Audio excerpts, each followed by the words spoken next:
Aproximadamente meia década atrás, tive o privilégio de residir no coração da grande metrópole situada nos Estados Unidos da América. Como uma pessoa que sempre se inclinou para atividades noturnas, muitas vezes me sentia desconcertantemente entediada depois que minha colega de quarto, que era uma pessoa enfática pela manhã, se retirou para a cama. Para passar meu tempo, eu embarcava em extensos passeios, ruminando sobre vários aspectos da vida. Durante 4 anos, segui essa rotina, caminhando sozinho na escuridão da noite, sem sentir nenhuma forma de trepidação. Na verdade, eu costumava brincar com meus colegas de quarto, comentando sobre o fato de que até mesmo os traficantes de drogas da cidade eram incrivelmente corteses. No entanto, minha percepção da cidade e das pessoas dentro dela foi irreversivelmente alterada em uma noite fatídica. Era uma quarta-feira e o horário era aproximadamente entre 1h e 2h da manhã. Eu estava nas proximidades de um parque que era monitorado pela polícia, situado a uma boa distância da minha residência. A noite estava assustadoramente silenciosa, mesmo durante um dia de semana, com poucos veículos e pedestres à vista. O parque, como costumava acontecer, estava completamente desprovido de qualquer indivíduo. Enquanto caminhava em direção ao meu apartamento, decidi fazer um pequeno desvio por uma rua lateral. Foi nesse momento que eu o vi pela primeira vez. Posicionada na outra extremidade da rua, do meu lado, estava uma figura enigmática que parecia estar envolvida em uma dança peculiar. Os movimentos eram semelhantes aos de uma valsa, mas ele concluía cada passo da caixa com um aceno de cabeça e um passo para frente. Com a suposição de que ele estava embriagado, eu me posicionei o mais próximo possível da estrada, permitindo que ele atravessasse a maior parte da calçada. Quando ele se aproximou de mim, não pude deixar de notar a fluidez e a elegância de seus movimentos. Ele era imponente e magro, adornado com um traje antiquado e continuava dançando em minha direção. Ao discernir seu rosto, observei que seus olhos estavam bem abertos, aparentemente desenfreados e frenéticos, e sua boca estava contorcida em um sorriso grotescamente exagerado. Diante desse espetáculo enervante, optei por atravessar a rua, desviando meu olhar dele. Ao chegar ao outro lado, olhei para trás por acaso e fui imediatamente enraizado no local. Ele havia parado de dançar e agora estava posicionado com um pé na rua, paralelo a mim, com o olhar ainda fixo no céu, seu sorriso ainda obscenamente largo. Fui consumida por uma sensação avassaladora de apreensão e imediatamente retomei a caminhada, com os olhos postos em sua figura. Ele permaneceu parado, mesmo quando eu havia atravessado meio quarteirão da cidade. Ao olhar para longe dele, tentativamente, em direção à calçada à minha frente, observei que a rua e a calçada estavam completamente desertas. Ao voltar para encará-lo, no entanto, fui expulso do meu devaneio. De alguma forma, ele havia atravessado a rua e agora estava situado perto de mim. Meu coração disparou quando me dei conta de que esse estranho havia se movido tão rápido e silenciosamente. A sensação de apreensão crescia a cada passo que dava. Eu decidi não demonstrar meu medo, mantendo a compostura, mas meus pensamentos estavam em caos. Quem era aquele homem e o que ele queria? Apressei o passo, ignorando qualquer noção de racionalidade que me dissesse para não olhar para trás. Eu tinha que saber se ele estava me seguindo. Mas quando finalmente tive a coragem de olhar, ele havia sumido. Não havia sinal dele em lugar algum. A rua estava vazia, como se o homem nunca estivesse lá. A ideia de continuar minha caminhada para casa tornou-se uma tortura mental. Mas também não queria parecer fraco, com medo de algo tão absurdo como uma aparição misteriosa na calada da noite. Resolvi seguir em frente, acelerando o passo, mas a sensação de estar sendo observado me consumia. A cada esquina, a cada sombra, eu imaginava aquele homem, emergindo do nada com seus movimentos sinistros. Tentei me convencer de que era apenas minha imaginação, que eu estava exausto e talvez até mesmo alucinando. Mas a visão daqueles olhos desenfreados e do sorriso exagerado permanecia vívida em minha mente. Quando finalmente cheguei ao meu apartamento, eu estava trêmulo e com o suor escorrendo pelo rosto. Fechei a porta com força, trancando todas as fechaduras, como se isso pudesse me proteger daquele encontro aterrorizante. No entanto, a sensação de estar sendo observado não me deixava. Eu me sentia como uma presa indefesa, esperando pelo momento em que o predador finalmente atacaria. As noites seguintes foram marcadas pelo medo constante. Eu evitava sair após o anoitecer, recusando qualquer convite para atividades noturnas. Mesmo dentro de casa, sentia como se estivesse sendo observado pelas sombras, como se aquele estranho ainda estivesse comigo, esperando o momento certo para me assustar novamente. Minha saúde mental começou a declinar rapidamente. Pesadelos constantes invadiam meu sono, recriando aquela dança grotesca e aquele sorriso perturbador. Eu me sentia preso em um loop de terror inescapável. Um dia, enquanto folheava um jornal local, deparei-me com um artigo que me gelou até o osso. Mistério sem solução, em dançarino fantasma assombra parque da cidade. A reportagem descrevia aparições recorrentes de uma figura dançante em um parque próximo ao meu apartamento. Testemunhas relatavam uma dança bizarra e um sorriso horripilante. Dizia-se que essa entidade misteriosa costumava seguir as pessoas, deixando-as apavoradas. Era ele. O homem que encontrei naquela fatídica noite era um fantasma, uma aparição assombrando os cantos escuros da cidade. Mas saber disso não trouxe alívio, só aumentou meu medo. Ele estava morto, e ainda assim, ele estava ali, me assombrando como se quisesse arrancar minha alma. Decidi tomar uma atitude drástica. Fui até o parque, na esperança de confrontar esse espectro e libertar-me do terror que me assolava. A noite estava densa e nebulosa, dando ainda mais dramaticidade à cena. Eu o vi novamente, dançando no mesmo lugar, seu olhar fixo no céu e aquele sorriso sádico no rosto. Com a respiração trêmula, me aproximei dele e falei com uma voz trêmula: "Quem é você? O que você quer?" Ele parou de dançar e virou lentamente o rosto em minha direção. Seus olhos desenfreados me perfuravam a alma. Em seguida, ele abriu a boca e disse uma única palavra, um sussurro arrepiante: vingança. O terror me dominou enquanto eu assistia ao fantasma avançar em minha direção. E então, num piscar de olhos, ele desapareceu. A sensação de ser observado foi embora, mas o medo permaneceu, pois eu sabia que não estava livre do seu poder. Desde então, nunca mais fui o mesmo. O fantasma do dançarino continua a me assombrar, aparecendo em momentos inesperados, deixando-me constantemente em suspense e terror. Minha vida mudou para sempre naquela fatídica noite, e eu aprendi que nem todos os medos podem ser enfrentados ou superados. Há coisas no mundo além da compreensão humana, e algumas histórias de terror nunca têm um fim feliz.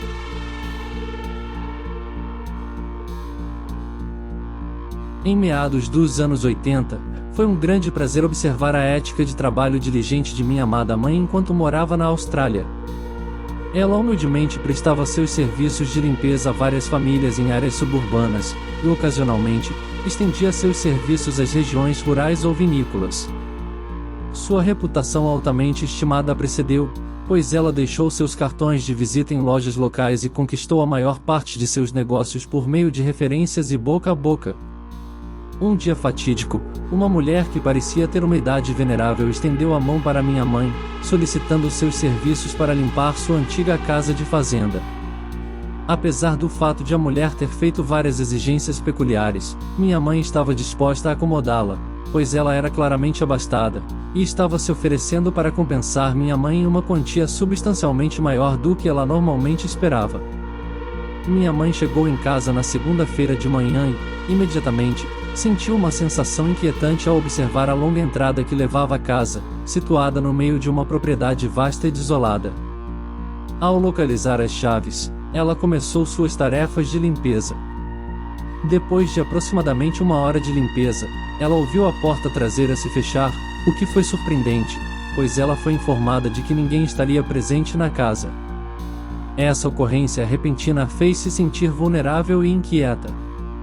Ela ficou congelada na cozinha pelo que pareceu uma eternidade, mas, na realidade, não poderia ter passado mais do que 3 ou 4 minutos. Ela olhou em volta e observou que não havia outros carros na propriedade, o que a fez se sentir ainda mais inquieta. Minha mãe estava ansiosa para sair imediatamente, mas ainda faltavam 2 quartos para limpar, ambos quartos. Enquanto ela continuava com seus deveres, o tempo passou e ela não ouviu mais nada. Ela decidiu verificar o quarto onde ficava a porta traseira e, ao entrar, percebeu que por toda a cama havia fotografias em preto e branco, que eram dela. Algumas das fotografias foram tiradas na casa de nossa família, enquanto outras foram tiradas em outras casas onde minha mãe limpava, seja através de janelas ou cercas. Minha mãe imediatamente usou o telefone da casa para entrar em contato com a polícia e, em seguida, dirigiu-se imediatamente até o final da garagem. A mulher que a contratou foi investigada, mas ela continuou negando qualquer irregularidade, alegando que foi uma invasão. Depois de algum tempo, a polícia parou de pesquisar e finalmente nos mudamos para uma nova cidade 4 meses depois.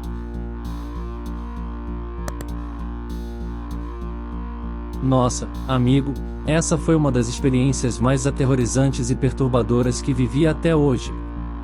Aquele momento ficou gravado em minha mente, mesmo após tantos anos, ainda me arrepio só de pensar.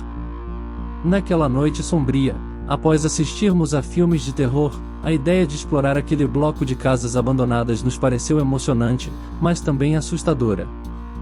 O local estava condenado e prestes a ser demolido, e aquilo só aumentava o mistério e a sensação de perigo iminente. Eu e meu amigo, com uma mistura de coragem e tolice típica da adolescência, nos aventuramos até o quarteirão proibido. A cerca e os sinais de alerta só intensificavam a atmosfera macabra que nos rodeava. Mesmo assim, encontramos um ponto de acesso e entramos. As casas eram sombrias, quase como se estivessem nos observando. Cada passo ecoava, criando uma sensação de que não estávamos sozinhos. Nossa curiosidade era maior que o medo, e assim continuamos nossa exploração, tirando fotos aleatórias para registrar o momento. Foi quando encontramos aquela casa com uma janela entreaberta. Decidimos tirar uma foto da sala misteriosa lá dentro. Por alguma razão, meu coração batia descompassado, e um arrepio gelado percorria a minha espinha. Quando revisamos as fotos em casa, ficamos chocados ao ver a imagem da mulher desconhecida naquela sala. Seu olhar triste e sua figura sombria me causavam arrepios novamente. Como aquilo era possível? Não havia ninguém lá quando tiramos a foto, e as portas e janelas estavam todas fechadas. Nossa curiosidade se transformou em medo genuíno. Em vez de nos afastarmos do mistério, mergulhamos ainda mais fundo. Decidimos voltar àquela casa abandonada, armados com lanternas e coragem precária. O ambiente estava ainda mais sinistro naquela segunda visita. O silêncio era opressor, e a presença da mulher nas fotos parecia se fazer sentir ao nosso redor. Subimos as escadas rangentes em direção à sala do último andar, onde a figura havia sido capturada. Mas, ao chegarmos lá, a sala estava vazia. O ar ficou pesado, e uma sensação estranha de que estávamos sendo observados tomou conta de nós. Foi quando a lanterna de meu amigo falhou, deixando-nos apenas com a fraca luz da minha. De repente, a temperatura caiu bruscamente, e uma rajada de vento gelado nos atingiu. Nossas respirações ofegantes ecoavam na escuridão. E então, os objetos começaram a se mover na sala vazia, como se alguém invisível estivesse ali conosco. O medo nos paralisou enquanto testemunhávamos aquilo. A atmosfera ao redor parecia carregada de energia sobrenatural, e nossos corações pareciam prestes a explodir de tanto terror. E então, do nada, um grito estridente ecoou pela casa. Era a voz da mulher, uma lamentação de dor e desespero que ecoou em nossos ouvidos. Corremos escada abaixo, tropeçando em nossa pressa desesperada de fugir daquele pesadelo. Saímos do local, com nossos corações ainda acelerados e a mente atormentada pelas visões inexplicáveis que presenciamos. Desde aquela noite, nunca mais fomos os mesmos. A figura da mulher continua a nos assombrar em nossos pesadelos e pensamentos. Não há explicação lógica para o que vivemos. Algo sinistro e sobrenatural habitava aquele lugar. Talvez fossem almas presas em meio ao abandono e à tristeza, ou talvez fossem manifestações de acontecimentos sombrios do passado. Nunca saberemos a verdade, e talvez seja melhor assim. Essa experiência mudou nossa perspectiva sobre o mundo. Ficamos marcados pelo terror e pela sensação de impotência diante do desconhecido. E, desde então, sempre fico com um frio na espinha quando vejo casas abandonadas ou escuto histórias de lugares amaldiçoados. Essa história, embora não seja minha, mas da minha querida amiga vinda da Terra do Sol Nascente, o Japão, a quem chamarei de Rita, continua a assombrá-lo até hoje. Tudo aconteceu quando Rita não passava de um mero rapaz de 11 ou 12 anos de idade, uma época em que ele ainda estava descobrindo as muitas nuances da vida. Rita era realmente uma criança bonita e, portanto, não surpreendeu que ele tivesse muitos admiradores. No entanto, havia uma garota em particular que levou sua afeição por ele a um nível extremo. Vamos chamá-la de Ayano. Ayane, que era bem conhecida por Rita, era uma donzela que morava nas proximidades e era vários anos mais velha que ele, sendo uma jovem de 17 anos madura e sofisticada. Rita nunca havia pensado muito em Ayano, até que começou a segui-lo incansavelmente, dia e noite, seja no mundo físico ou no virtual. A primeira indicação de que Rita tinha de que algo estava errado foi quando ela começou a bombardeá-lo com mensagens, umas impressionantes 20 vezes por dia, com conteúdos que variavam de perguntas mundanas como "você está seguro?" ou "como você está?", a outras mais inquietantes, como "você almoçou hoje?" ou "sua irmã parece estar com fome." Apesar do desconforto que isso lhe causou, Rita optou por olhar para o outro lado, pois ele ainda não tinha compreendido a gravidade da situação. No entanto, as coisas logo ficaram mais sombrias quando Ayano, que também era uma das babás de Rita, foi até sua casa para cuidar dele e de seus irmãos. Nada parecia fora do comum, ou assim ele pensava, até que Ayano se familiarizou demais com sua mãe, um pouco amigável demais para seu gosto. Então, um dia, Ayano se aproximou de Rita na escola e lhe informou que sua mãe deixaria o país por uma semana e que ela havia sido instruída a cuidar dele em sua ausência. Rita estava compreensivelmente hesitante, mas ele não podia ir contra a vontade de sua mãe. Ayano informou que sua mãe já havia saído e que ele poderia ir para casa com ela depois da escola. Rita, relutantemente, concordou e assim começou os 5 dias mais angustiantes de sua jovem vida. Ao chegar na casa de Ayano, ele percebeu que os pais dela não estavam em casa. O que se seguiu foi um borrão na memória de Rita, pois ele ainda se engasga contando os acontecimentos daqueles dias fatídicos. Ayano o submeteu a uma série de jogos bizarros, como brincar de casinha onde ela era esposa, e ele era o marido, e até mesmo jogar policiais e ladrões. No entanto, o jogo mais assustador que Ayano jogou com ele foi aquele em que ela o vendava e o deixava em uma sala silenciosa por horas a fio, fazendo com que ele se sentisse como se estivesse sozinho no mundo. O momento mais assustador foi quando ele estava assistindo televisão e viu uma reportagem sobre uma criança desaparecida. A criança em questão não era outra senão ela mesma, e foi aí que percebeu o verdadeiro horror de sua situação. Antes que eu pudesse anotar o número de telefone para informar meu paradeiro, a televisão desligou inexplicavelmente. Foi então que Ayano apareceu atrás de mim, com o controle remoto apertado firmemente em seu alcance. Fui tomada por uma sensação de terror e apreensão e comecei a chorar e gritar. Ayano tentou me consolar, mas consegui me libertar do abraço dela quando ela estava prestes a me submeter a mais um jogo assustador. Consegui abrir uma janela e pedir ajuda. Felizmente, um casal que estava passando ouviu meus gritos de socorro e imediatamente contatou as autoridades.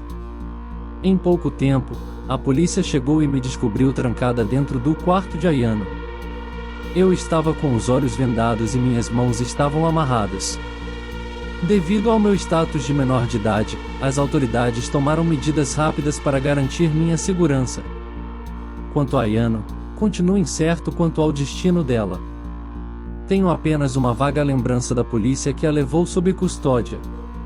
Minha mãe estava lá para me consolar durante esse período tumultuado e, pouco depois, me mudei para a Austrália. Até hoje, A simples menção do nome de Ayano é suficiente para me encolher de medo. Obrigado por assistir, e se gostou do nosso vídeo, curta e compartilhe, para que possamos continuar trazendo mais relatos assustadores. Caso tenha alguma história aterrorizante, deixe aqui nos comentários. Até a próxima, e tenha bons pesadelos.